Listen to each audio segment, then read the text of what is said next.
Terima kasih Pak Bonidan, Pak Andri Wongso yang baik, dan juga Bante Sugito dan para tamu undangan yang berbahagia.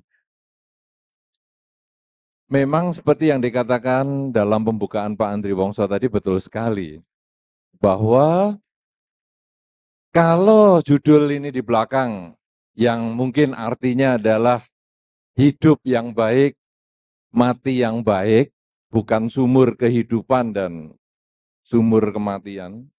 Ini karena ini well ini ingat saya sumur juga ya. Arti lainnya sumur toh. Ya, kalau saya nggak salah kamusnya belum diganti, well itu sebetulnya juga sumur sebetulnya.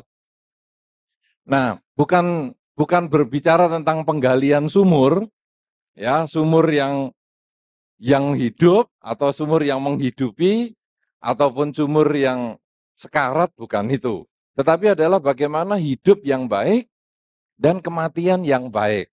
Tadi Pak Andri Wongso dengan baik sekali telah menyebutkan bahwa kita sulit untuk membicarakan tentang kematian. Saya sepakat sekali. Karena kematian ini kita tidak akan pernah tahu.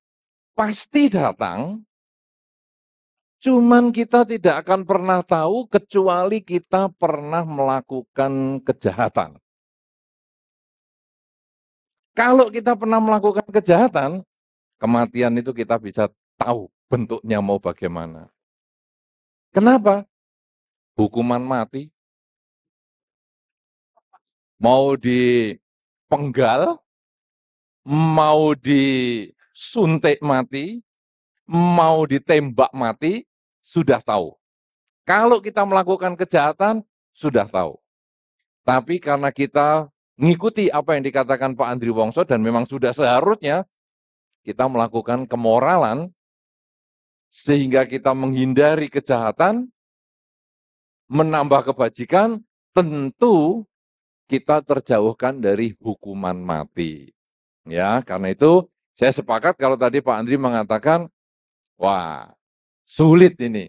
Misteri. Kematian itu menjadi satu misteri. Mau bentuknya bagaimana? Misteri. Betul. Oleh karena itu, saudara, tentu saya tidak akan membahas cara mati.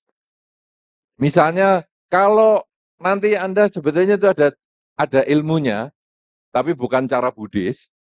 Kalau Anda mulai mengalami mimpi-mimpi semacam ini, kemudian kalau Anda merasakan bagian anggota tubuh Anda itu ada tanda-tanda tertentu, itu berarti kurang 3 tahun umur Anda.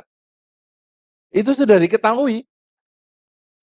Kemudian nanti mimpi itu semakin jelas, ada jenis-jenis tertentunya, kemudian tanda-tanda tubuh itu juga semakin jelas, maka umur Anda kurang 2 tahun. Kemudian kurang setahun. Nanti tanda-tandanya jelas semua itu. Kurang 5 bulan, kurang 1 bulan, kurang 1 minggu, kurang 3 hari, hari ini. Itu bisa ketahuan. Sehingga biasanya beberapa orang yang mengetahui ilmu ini, nanti kalau sudah harinya itu dia akan panggil anak-anaknya. Kemudian dia sudah mandi bersih, makan enak, pakaian bagus, kemudian seperti yang Pak Andri Wongso harapkan tadi, bisa ayem, tentrem, lerem, nah itu. Jadi ngobrol semua sama anak-anak, nak, ini sudah jatuh tempo, ya. Beberapa menit lagi saya akan segera berangkat, ya. Itu sudah panggilan untuk segera boarding. Nah, jadi semua nanti saya tinggal ya, begini, begini, begini. Itu sebetulnya ada cara itu. Cuman saudara, cara itu kita tidak pelajari. Agak sulit jalaninya. Ya, mengerti mimpi-mimpi, mendeteksi mimpinya saja untuk 3 tahun sebelum meninggal itu saja kadang sudah bingung. Apa mimpi sungguhan atau keinginan saya, kita agak sulit. Nah, tapi yang kita bisa ketahui adalah, atau yang kita bisa persiapkan adalah, bagaimana kita menghadapi kematian ini dengan tenang, dan bagaimana kita Kalau mau lahir lagi, lahir di tempat yang enak. Ya, ada beberapa di antara kita, misalnya saja yang menyesal dengan kelahiran kita ini. Ada yang aku kok lahir di orang tua yang ini ya. Aku kok lahir badanku begini ya. Aku kok lahir mukaku begini ya. Kadang-kadang kita nyesel, kenapa aku nggak lahir di orang tua yang itu? Kenapa nggak bentukku yang seperti bintang film itu? Bintang film yang tadi sudah ditampilkan fotonya itu loh maksud saya. Ya, nah itu kan ada itu ya, yang bisa split, yang bisa segala macam, woi luar biasa. Nah, saudara, kadang kita nyesel, kenapa saya harus lahir di sekitar yang sekarang ini? Tapi begitu tadi melihat foto-foto yang Pak Andri Wongso sampaikan, orang yang badannya menjadi badan bola voli, bola bola voli betul ya, bola basket ya. Nah, kalau sudah merasakan badan yang bola basket, baru kita merenungkan, iya ya, untung-untung aku nggak lahir seperti itu. Untung-untung kakiku masih utuh. Ya, walaupun aku nggak pemenang olimpiade nggak apa-apa, tapi aku utuh kakinya. Nah, saudara, kalau demikian, bagaimana kita kepingin bisa lahir lagi di tempat yang baik? Jadi, biar kita juga hidupnya lebih enak, ya. Kemudian dalam situasi yang nyaman, ya, tinggal di dalam keluarga yang enak. Saudara-saudara, di dalam Dhamma ada cara yang diajarkan oleh Sang Buddha. Walaupun tadi Pak Andri Wongso sebetulnya sudah banyak berceramah Dhamma, sampai saya merasa, wah, ini sebetulnya saya sudah tidak usah naik lagi. Sudah cukup. Kalau terlalu banyak mengambil kutipan atau Anda dikasih kutipan Dharma terlalu banyak, nanti malah lupa semua. Yang Pak Andri Wongso sampaikan sudah cukup. Jadi saya merasa, sudahlah biar Pak Andri aja. Kita langsung diskusi. Mestinya begitu ya. Ya tapi karena saya harus menggunakan beberapa menit ke depan ini, harus ngomong juga. Nah, di dalam Dhamma disampaikan, bagaimana cara kita hidup di dunia ini bisa bahagia, mati pun lahir di tempat yang wena. Ya, cara mati tidak dibahas. Ya, kalau misalnya saya mau mati sambil berbaring di tempat tidur, ditemani keluarga, ya, kemudian suasananya tenang, kalau bisa agak sedikit gerimis-gerimis, ya, seperti kalau di film-film sinetron itu, ya, gerimis-gerimis sedikit, kemudian suasananya agak berkabut. Saya mau mati cara itu, nggak bisa. Tetapi ada beberapa persiapan yang kita perlu lakukan semasa hidup kita. Tetap kita perlu living well ini. Tapi kalau living well yang tadi dikatakan oleh Pak Andri Wongso adalah berbicara tentang bagaimana mengolah, yang tadi dikatakan mengolah keduniawian. Ya, tadi Pak Andri menyampaikan semacam itu. Jadi pokoknya biar sukses. Oke. Nah, sekarang yang disampaikan oleh Dharma adalah bagaimana kita mengolah batin kita. Sehingga living well, dying well ini bukan hanya materi yang maksimal, bukan hanya sukses secara materi, tapi kita juga sukses secara spiritual. Saudara-saudara, menghadapi kematian, saya kalau berbicara kepada beberapa mahasiswa begini, kadang kematian ini agak jauh. Mereka merasa mati masih nanti. Orang mati itu kalau sudah keriput-keriput, ya, orang mati itu kalau giginya sudah mulai rontok-rontok dulu. Orang mati itu kalau rambutnya sudah putih-putih, salah. Orang mati itu bisa terjadi setiap saat. Nah, saudara, pernahkah Anda ketemu orang yang mau meninggal? Siapa yang pernah ketemu?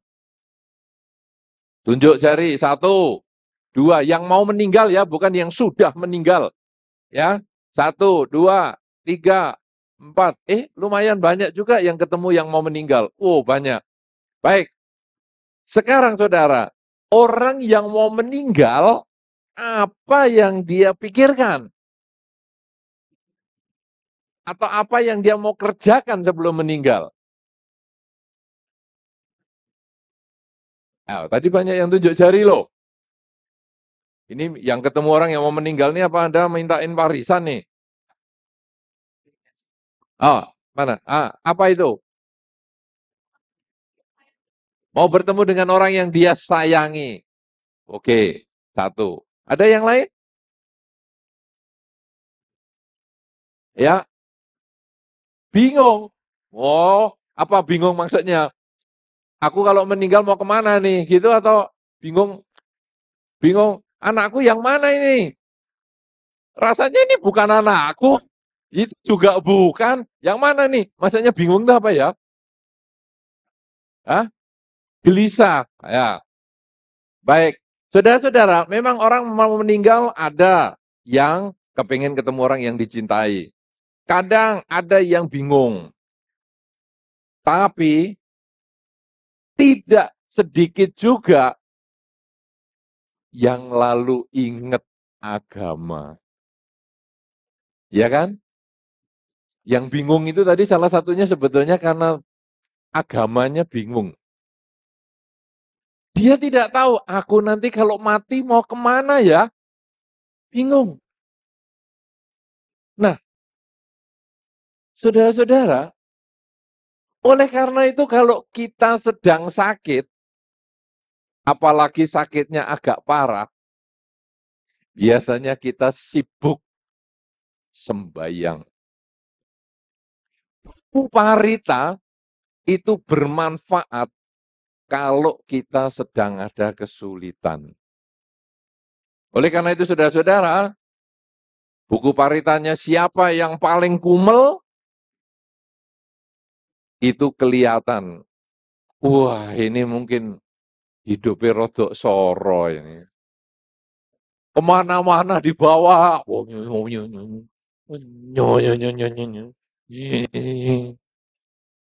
Tapi kalau buku paritanya dikasih sudah 5 tahun, sudah bukunya diperbaiki, dicetak ulang dengan perbaikan, masih tetap mulus, ini jarang dibaca. Ini hidupnya santai-santai. Nah, saudara, oleh karena itu, nomor 1 di dalam Dhamma dikatakan, kalau kita mau menyiapkan hidup kita ini, mau meninggal dengan tenang, lahir dengan baik, nomor 1 yang paling utama, punya keyakinan. Dalam bahasa yang sederhana sebetulnya punya agama. Tetapi punya keyakinan, ini artinya agama apapun juga bahkan yang tidak pakai nama sekalipun. Pokoknya kalau Anda punya keyakinan bahwa apa yang aku sudah perbuat selama hidupku ini benar, aku matinya tenang. Apa yang tadi dikatakan oleh Pak Andri Wongso tadi adalah orang yang kaya secara mental. Jadi merasa hidupku benar. Kalau sudah benar, apa yang aku takutkan? Nyuri juga tidak. Ya, kalau tadi dikatakan Pak Andri Wongso dengan kemoralan menambah kebajikan, mengurangi kejahatan, itu membuat nanti kalau kita hidup dan sampai mau mati di pinggir keranjang, itu kita tenang. Karena kita merasa tidak punya kesalahan, kita tidak punya kesulitan apapun juga, musuh apapun juga. Bahkan kalau tadi dikatakan oleh Pak Andri Wongso, jangan kalau mati itu menyulitkan orang lain. Artinya apa?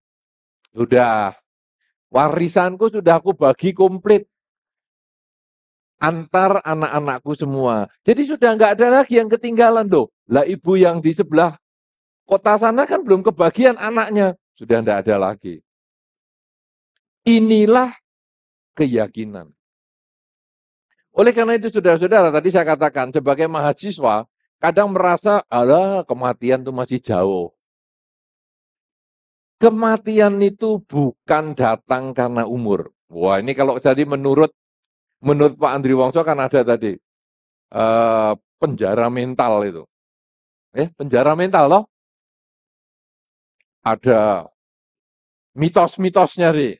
Ya, ada karena keturunan, ya, jenis kelamin, kemudian ada warna kulit, tingkat pendidikan. Mitos seperti itu juga jangan diberlakukan dengan kematian. Jadi jangan mengatakan, aku kalau jadi biku, umurku lebih panjang daripada yang tidak jadi biku. Itu mitos. Banyak biku umurnya lebih pendek malahan. Habis baterai cepet. Wah. Atau aku ini termasuk keturunan yang umurnya panjang-panjang. Kakek nenekku panjang-panjang. Pasti aku juga umur panjang. Itu juga mitos. Orang mati itu hanya kalau pendidikannya rendah. Itu cepat mati. Tapi kalau pendidikan tinggi, S1, S2, S3 ini beliau, Pak Po ini S3 loh, PhD loh ini. Tepuk tangan untuk beliau. Kalau yang S3 pasti umurnya lebih panjang. Mitos. Ini bukan hanya beliau loh yang S3. Bisa beliau lebih panjang daripada saya. Tapi juga bisa saya lebih pendek daripada beliau. Namanya saja kalah panjang sudah. Nah, saudara-saudara, jadi kita sebetulnya banyak mitos juga tentang kematian itu. Padahal kematian adalah milik siapapun yang hidup. Tidak peduli umur Anda, tidak peduli pendidikan Anda, tidak peduli tingkat penghasilan Anda, siapapun juga yang hidup pasti mati. Karena itu, jangan mengatakan Anda masih mahasiswa, masih panjang usianya. Tidak. Mulai sekarang, harus Anda mulai tingkatkan keyakinan Anda. Keyakinan apa? Keyakinan pada agama, itu yang memang kita sarankan, yaitu misalnya memilih agama Buddha. Tetapi kalaupun Anda tidak mempunyai keyakinan pada agama apapun juga, minimal Anda punya keyakinan bahwa kalau aku melakukan kebajikan, buahnya kebahagiaan.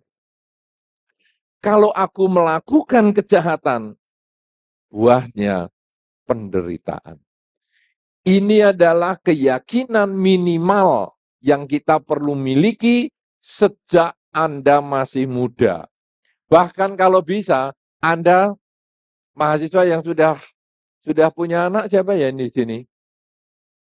Wah, ada mahasiswa yang sudah punya anak? Bukan mahasiswa yang belum. Ada loh sekarang mahasiswa yang sudah punya anak. Nah, misalnya ada mahasiswa yang sudah punya anak, atau Anda yang masih punya anak kecil, siapapun juga. Didiklah mulai dari kecil keyakinan bahwa kalau aku melakukan kejahatan, buahnya penderitaan. Kalau aku melakukan kebajikan, buahnya kebahagiaan. Ini adalah dasar perilaku yang luar biasa sekali. Dengan cara kita menyadari perilaku ini, kita takut akan melakukan kejahatan. Karena kita takut buah kejahatan itu jatuhnya pada diri kita sendiri. Saya tidak mau mencuri handphone milik teman kos saya, karena saya tidak senang kalau kehilangan barang yang saya cintai. Demikian pula teman saya, itu pun tidak senang kalau handphonenya diambil. Saya takut kalau saya mengalami penderitaan, hilang mereka yang saya cintai dan mereka yang saya sayangi. Ketakutan akan akibat kejahatan, itu membuat kita menjadi orang yang berperilaku yang baik. Saya takut kalau saya memaki orang, nanti saya pun juga tidak suka kalau saya dimaki orang. Karena saya takut akibat seperti itu. Saya mengurangi, saya menghindari kata-kata memaki orang. Keyakinan, ini adalah hal yang utama, saudara. Karena itu, Anda yang hadir di sini, Anda yakin nggak kira-kira kalau berbuat baik itu buahnya kebahagiaan? Yakin nggak? Kayaknya belum semua. Ini gimana nih Pak Bo ini? Yakin kira-kira berbuat baik menghasilkan kebahagiaan? Wah, kaget sudah. Betul. Wah, bagus, bagus. Nah, saudara-saudara, keyakinan Anda jangan hanya berteriak seperti ini. Lakukan itu di dalam kehidupan Anda. Beberapa orang mengatakan, marah itu jelek. Yakin enggak marah itu jelek? Yakin. Tapi masih marah di rumah? Masih. Jangan sampai seperti itu. Kalau Anda yakin bahwa kebaikan itu membuahkan kebahagiaan, lakukan kebaikan itu setiap saat. Setiap Anda melangkah, gunakanlah kaki Anda, badan Anda, ucapan Anda, cara berpikir Anda untuk mengembangkan kebajikan. Karena buah kebajikan itu balik ke Anda sendiri. Tidak ada yang bisa mencuri perbuatan baik kita. Tidak ada yang bisa mengambil kebajikan kita. Yang ada kita akan memetik buah kebaikan itu sendiri. Karena itu mulai sekarang jangan Anda yakin saja di dalam ucapan, tapi lakukan perbuatan baik semaksimal mungkin, karena itu nanti yang menjadi modal Anda. Anda melakukan perbuatan baik sekarang terus sampai nanti meninggal. Entah meninggalnya itu 50 tahun lagi, entah meninggalnya itu 5 jam lagi. Itu urusan belakangan. Yang penting setiap saat dalam hidup Anda gunakan untuk berbuat baik sebagai dasar keyakinan Anda. Kalau keyakinan ini sudah kuat, maka keyakinan ini harus dilakukan dengan cara apa? Nah, cara wujud melakukan keyakinan adalah saya ikut apa yang disampaikan oleh Pak Andri Wongso, yaitu kemoralan. Kemoralan ini adalah hal yang sangat sederhana untuk membuktikan keyakinan Anda. Misalnya apa? Sudahkah Anda pada hari-hari tertentu menjalankan 5 latihan kemoralan? Tidak membunuh, tidak mencuri, tidak berzina, tidak bohong, tidak mabuk-mabukan. Siapa yang sudah setiap harinya tunjuk jari setinggi-tingginya. Tidak membunuh, tidak mencuri, tidak berzina, tidak bohong, tidak mabuk-mabukan. Tunjuk jari. Nah, satu pun tidak ada. Kenapa saudara? Padahal Anda tadi teriak dengan keras. Yakin bahwa perbuatan baik menimbulkan kebahagiaan. Anda yakin. Tetapi mana perilakunya? Inilah yang saya takutkan di situ justru. Karena di dalam Dharma ini bukan hanya modal keyakinan saja, tetapi di dalam Dharma ini adalah perilaku. Karena itu sekarang kemoralan ini tidak membunuh, tidak mencuri, tidak berzina, tidak bohong, tidak mabuk-mabukan, jalani. Siapa Anda yang saat ini melakukan pembunuhan? Atau mulai masuk tadi, mulai masuk ke ruangan ini yang sudah membunuh nyamuk mungkin, kecoa mungkin. Ada? Ada? Tidak ada. Ada yang mencuri handphonenya tetangga? Ada? Nah ini, ada yang berzina ini tadi. Selama di sini. Tidak ada. Berbohong. Kalau Anda tadi masuk ke ruangan ini dan diem aja. Nggak ngomong sama sebelah. Nggak bisa bohong loh. Apa yang mabuk ada? Tidak ada. Berarti Anda di ruangan ini saja, Anda sebetulnya sudah melaksanakan 5 latihan kemoralan. Tidak membunuh, tidak mencuri, tidak berzina, tidak bohong, dan tidak mabuk-mabukan. Sangat sederhana. Berarti Anda mampu. Kenapa Anda tadi tidak tunjuk jari? Lah, terlambat. Mampu, cuman sebentar. Nanti keluar, mungkin nyamuk nempok, tepuk nyamuk, kecoa, dan lain sebagainya. Tapi kita mampu dan Anda bisa. Ya, tadi aku bisa sukses tuh. Bisa, ya kan? Nah, Anda juga bisa melaksanakan Pancasila Buddhis. Sangat sederhana Anda bisa. Tinggal sekarang kalau Anda sudah yakin bahwa perbuatan baik itu membuahkan kebahagiaan, Anda lanjutkan di dalam kehidupan sehari-hari. Seperti sekarang, Anda jaga ucapan Anda jaga perilaku Anda, supaya tidak membunuh, mencuri, berzina, bohong, dan mabuk-mabukan. Perilaku yang lain untuk mewujudkan keyakinan Anda adalah mengembangkan kerelaan.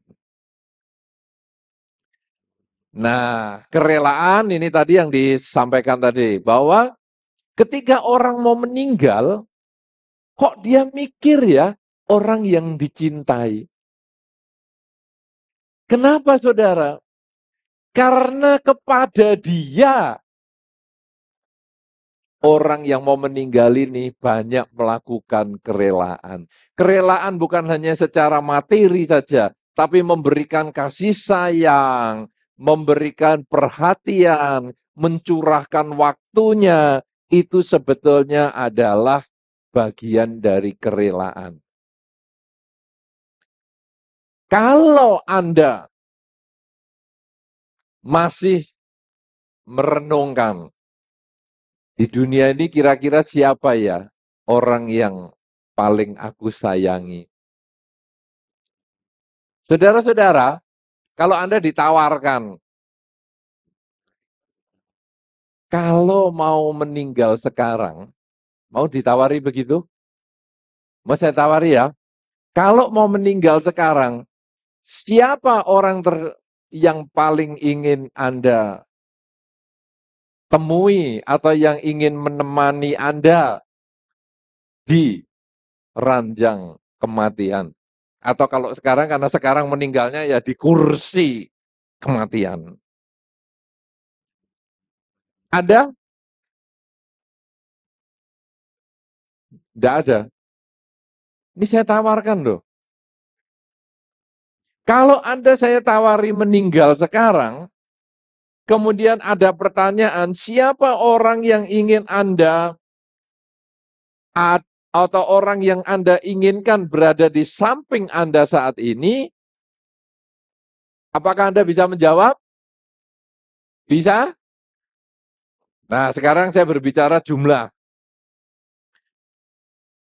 Orang yang paling Anda ingin berada di samping Anda, satu orang? Siapa yang suka satu orang saja? Tidak ada. Lebih dari satu orang, kurang dari 5 orang? 1, 2, 3, 4, 5, 6, 10. Ada yang lebih dari 10 orang, kurang dari 15 orang?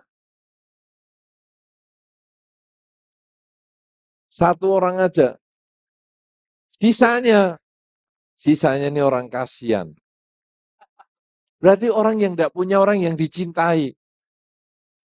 Berarti ada, aku mati di pinggir jembatan juga nggak apa-apa, aku nggak ditemani siapa-siapa juga boleh, aku ditemani satpam oke juga. Kasihan. Sesungguhnya kasihan. Saudara, sesungguhnya kalau tadi nggak menunjuk jari, karena Anda tidak punya orang yang dicintai, sebetulnya kasihan. Kalau tadi istilahnya Pak Andri Wongso pakai umur 30, saya nggak tahu tadi kenapa Pak Andri Wongso pakai ukuran 30 ini. Kok nggak 25 atau 15 atau 45, atau umurnya Pak Andri Wongso sendiri 55 misalnya, 30. Kalau sekarang Anda umur 30 misalnya, saya tadi pakai ukurannya Pak Andri Wongso, satu pun orang yang Anda cintai tidak ada. Kasihan. Berarti Anda ini hidup 30 tahun ini ngapain? Apa hanya untuk kebahagiaannya sendiri? Tidak ada orang yang nanti kalau mau mati ada di sebelahku. Karena aku kalau megang tanganmu waktu aku mau jalan sana ke alam kematian, aku tuh tenang, ayem, tentrem, bahagia. Tapi ternyata Anda tidak. Anda bahagianya kalau mau meninggal apa? Di sebelah laptop yang ada modemnya. Di sebelah BB, biar kalau aku nanti di alam sana bisa BBM. Apa ini yang dicintai kok cuma barang-barang aja? Saudara, salah satu bukti kalau Anda yakin bahwa perbuatan baik akan menumbuhkan kebahagiaan, maka sesungguhnya makin banyak orang yang Anda cintai. Anda merasa sulit saya ketemu orang yang saya benci. Ada yang ada benci, rasanya kok nggak ketemu ya. Pernah benci, sudah lupa kapan saya terakhir benci. Kalau Anda bisa seperti itu, berarti Anda mulai mengembangkan cinta kasih. Anda mulai mengembangkan kerelaan, karena kerelaan bukan hanya materi, tetapi juga kerelaan itu justru perhatian, kasih sayang, ego kita diberikan kepada lebih banyak orang. Saudara-saudara, untuk bisa melatih kerelaan yang bersifat bukan materi seperti tadi, perhatian, kasih sayang, nasihat, dimulai dengan kerelaan yang bersifat benda atau materi. Karena kalau yang materi saja tidak bisa, bagaimana Anda bisa merelakan yang bukan materi? Yang materi sederhana, Anda punya pensil, kasih ke orang yang membutuhkan pensil. Anda punya sandal, kasih kepada mereka yang membutuhkan sandal. Ya, Anda tadi ini salah satu sponsornya punya uang. Wah, melihat kegiatan anak muda yang demikian positif, kemudian dia berdana. Ini adalah dana materi yang luar biasa. Orang ini, kalau tadi Pak Andri Wongso mengatakan, orang ini pasti sukses, saya mengatakan, orang ini pasti dia yakin pada buah perbuatannya. Bahwa kalau aku berbuat baik, buahnya bahagia. Kalau aku berbuat tidak baik, buahnya juga tidak bahagia. Orang ini betul-betul sudah praktek keyakinan sebagai sarana pertama untuk hidup ya bisa bahagia, mati pun masuk ke alam bahagia juga. Nah, oleh karena itu saudara-saudara, apakah hanya satu orang yang melakukan kebaikan seperti itu? Karena kalau saya lihat nanti, acaranya juga ada. Anda diberi kesempatan berbuat baik yang sama seperti orang yang memberikan tiket kepada sebagian di antara teman kita itu. Nah, mampu nggak kita menggunakan kesempatan itu? Tidak harus sebesar apa yang diberikan orang itu. Bisa lebih besar, bisa juga secukupnya. Kalau Anda mampu melakukan itu, Anda mampu memanfaatkan kesempatan itu, maka sesungguhnya Anda sudah membuktikan kerelaan itu sebagai bukti keyakinan Anda. Karena itu, kita lihat nanti panitia, tadi yang teriak bahwa siapa yang percaya bahwa keyakinan membuahkan kebahagiaan? Siapa percaya? Anda percaya atau tidak? Oh, kok jadi pelan sekarang? Anda percaya atau tidak? Kalau keyakinan membuahkan kebahagiaan, percaya? Kita tunggu nanti.